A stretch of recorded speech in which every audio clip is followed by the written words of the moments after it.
Ang akala ko mahal ako ng mga magulang ko, hanggang sa araw na narinig kong pinagtatalunan nila kung sino ang dapat mag-alaga sa akin, matapos nila akong ituring na pasanin sa buong buhay ko. Ako si Janelle Cruz, 24 taong gulang. Lumaki ako sa isang tahanang puno ng sigawan, sisihan at galit. Sa labas, perpektong pamilya kami. Ang tatay kong si Ramon ay isang respetadong mekaniko sa aming bayan. Ang nanay kong si Lorna naman ay kilalang masipag na tindera sa palengke.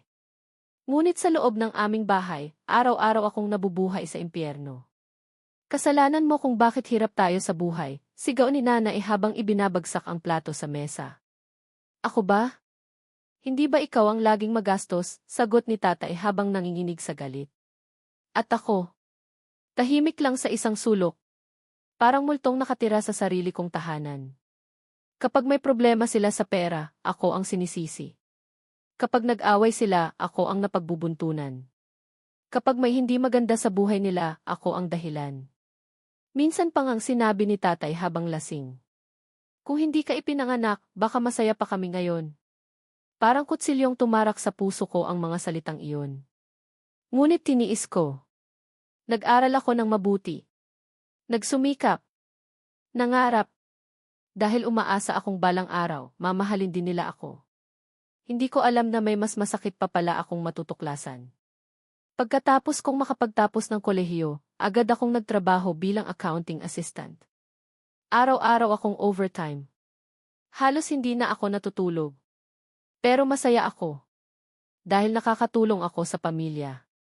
Tuwing sweldo, nagbibigay ako ng malaking bahagi ng kita ko. Ngunit imbes na magpasalamat sila, lalo silang naging mapang-abuso. Bakit ito lang, reklamo ni nanay? Hindi sapat para sa mga bayarin, dagdag ni tatay. Pakiramdam ko noon ay isa lang akong makina ng pera. Hindi anak. Hindi pamilya. Hindi mahalaga. Isang gabi, umuwi ako ng maaga dahil masama ang pakiramdam ko. Tahimik akong pumasok sa bahay. Narinig ko ang mga boses ni nanay at tatay mula sa kusina. Akala nila wala pa ako. Huminto ako nang marinig ko ang pangalan ko. Hindi ko siya kayang alagaan kapag tumanda tayo, sabi ni nanay. Bakit ako? Hindi ko nga siya ginustong palakihin noon, sagot ni tatay. Nanigas ako. Hindi ako makahinga. Pero mas lalo akong nanginig nang marinig ko ang sumunod. Hindi naman talaga natin anak si Janelle. Parang tumigil ang mundo. Hindi ko alam kung tama ang narinig ko. Hindi ko alam kung nananaginip ba ako. Napaatras ako. Nanlamig ang buong katawan ko. Ngunit hindi pa doon natapos. Ayaw kong malaman niya ang totoo, umiiyak na sabi ni nanay. Kapag nalaman niyang ampon siya, baka iwan niya tayo. Biglang bumagsak ang hawak kong bag.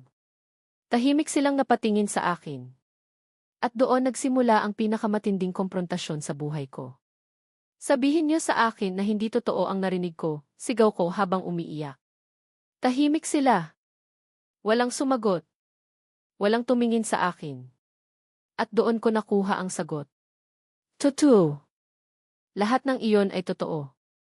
Lumuhod si nanay habang humahagulgol. Anak ti. Huwag mo akong tawaging anak. Tumulo ang luha ko ng walang tigil. 24 na taon. 24 na taong naghahanap ako ng pagmamahal. 24 na taong sinisisi ko ang sarili ko. 24 na taong iniisip kong may mali sa akin. Pero ang totoo, hindi nila ako tinrato bilang anak dahil matagal na nilang alam na hindi nila ako tunay na anak. Natagpuan daw nila akong iniwan sa isang charity center noong sanggol pa lamang ako.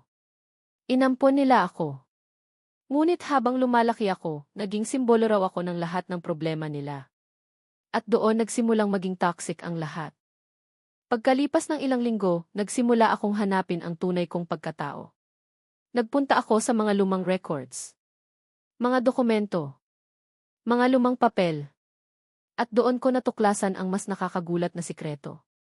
Ang biological mother ko pala ay isang matagumpay na negosyante. Hindi niya ako iniwan dahil ayaw niya sa akin. Ninakaw pala ako noong sanggol pa ako ng isang kamag-anak na gustong maghiganti sa kanya. Nang malaman niya kung nasaan ako pagkatapos ng maraming taon, agad niya akong hinanap. At nang magkita kami, Pareho kaming umiyak. Hindi kita sinukuan kahit isang araw, sabi niya habang nanginginig ang boses. Sa unang pagkakataon sa buhay ko, may yumakap sa akin ng walang kondisyon. May nagsabing mahal niya ako. At naniwala ako. Pagkaraan ng ilang buwan, bumalik ako sa lumang bahay. Nadatnan kong nag-aaway na naman sina Ramon at Lorna. Parehong tumanda. Parehong pagod. Parehong malungkot. Nang makita nila ako, agad silang lumapit. Patawarin mo kami, umiiyak na sabi ni nanay. Marami kaming pagkakamali, dagdag ni tatay. Tahimik akong tumingin sa kanila. Hindi na galit. Hindi na sugatan. Hindi na wasak. Sabi ko. Pinatawad ko na kayo. Pero hindi ibig sabihin noon ay kakalimutan ko ang ginawa ninyo. Napayo ko silang pareho. At sa unang pagkakataon, sila naman ang umiyak habang ako ang tahimik na lumalakad palayo. Hindi lahat ng pamilya ay ligtas na tahanan. May mga magulang na nagmamahal. May mga magulang na nananakit. At may mga taong kailangang lumayo para iligtas ang sarili nila. Natutunan ko na ang tunay na pamilya ay hindi lamang tungkol sa dugo. Ito ay tungkol sa pagmamahal, respeto at pagtanggap. At minsan, ang pinakamalaking tagumpay sa buhay ay hindi ang yumaman o sumikat, kundi ang makawala sa mga taong paulit-ulit kang sinasaktan at matutunang mahalin ang sarili mong halaga. Moral lesson. Huwag hayaang ang toxicity ng ibang tao ang magtakda ng iyong halaga.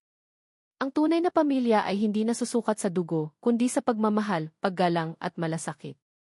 Minsan, ang pinakamahirap ngunit pinakamahalagang desisyon ay ang piliing lumayo upang mabuo muli ang sarili.